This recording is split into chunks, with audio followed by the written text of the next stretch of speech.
Siapa orang terkaya dunia saat ini? Orang terkaya dunia saat ini tahun 2003 versi Forbes itu memiliki kekayaan sekitar 3.199 triliun, lebih besar daripada APBN Indonesia RAPBN 2023 yaitu 3.041,7 triliun. Sebagian orang menganggap bahwa kekayaan itu adalah ukuran kemuliaan. Bahkan ada sebagian yang menjadikan kekayaan itu sebagai Tuhan. Orang berlomba menjadi orang yang kaya, orang terkaya. Bahkan terkadang menyembah-nyembah terhadap kekayaan dan terhadap orang kaya. Orang membandingkan siapa yang ketua partai terkaya, tokoh terkaya. Bahkan sebagian orang ketika melamar seorang wanita dan miskin, lamarannya ditolak. Yang jadi masalah adalah bukan kayanya, tidak masalah menjadi kaya, tetapi ketika dia tidak butuh terhadap Allah. Padahal sebenarnya yang terkaya saat ini di dunia adalah pemilik langit dan bumi ini,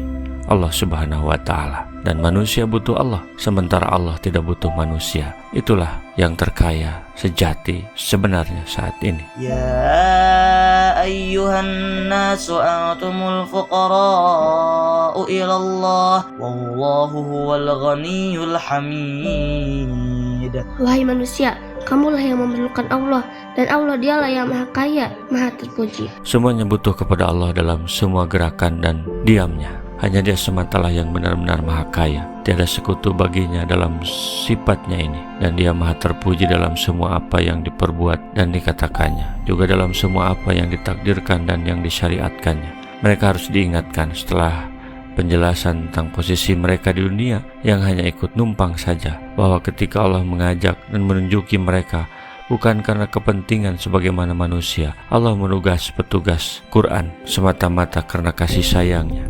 Yasha yudhibukum wa ya'ti bi khalqin jadid. Jika dia menghendaki, niscaya dia membinasakan kamu dan mendatangkan makhluk yang baru. Wa ma dzalika 'ala Allahi bi'aziz. Dan Allah demikian itu tidak sulit bagi Allah. Seandainya dia menghendaki, tentulah dia melenyapkan kamu, hai manusia, lalu dia mendatangkan kaum lain sebagai pengganti kalian. Hal ini tidak sulit bagi Allah dan tidak pula sukar. Wala taziru waziratu wizra ukhra. وإن تدع مثقلة إلى حملها لا يحمل منه شيء ولو كان ذا قربى إنما تنذر الذين يخشون ربهم بالغيب وأقاموا الصلاة ومن تزكى فإنما يتزكى لنفسه وإلى الله المصير.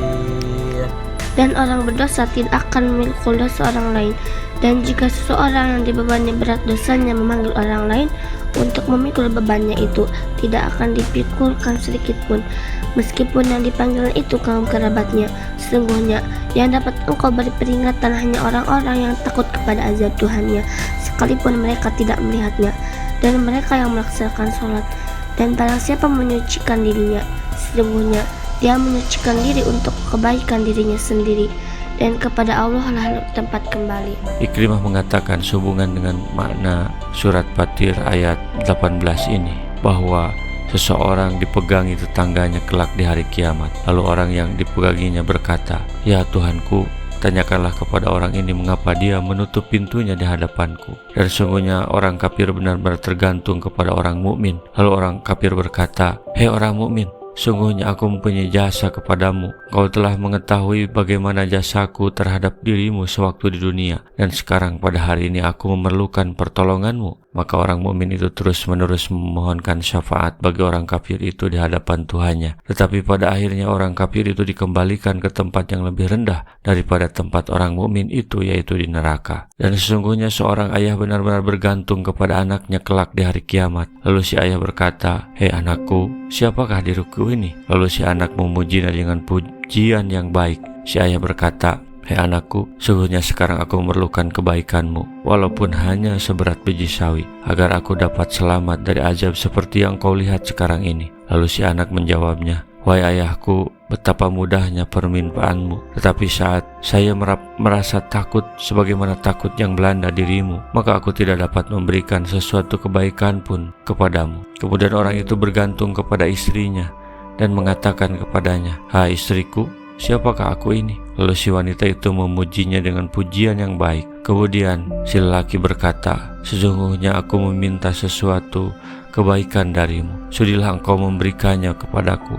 Barangkali saja dengan kebaikan itu aku dapat selamat dari penderitaanku seperti yang kamu lihat sendiri." Lalu si istri menjawab, "Betapa mudahnya permintaanmu, tetapi aku tidak mampu memberimu sesuatu apapun, karena sungguhnya aku pun sama merasa takut, seperti ketakutan yang melanda dirimu. Tidak bisa orang menyalahkan orang lain tentang kesalahannya. Kalau di dunia mungkin bisa menipu, tetapi di akhirat, saat mereka kembali kepada Allah, mereka tidak bisa lari. Ketika orang tidak menerima Al-Quran, itu pun bukan dosa petugas Quran.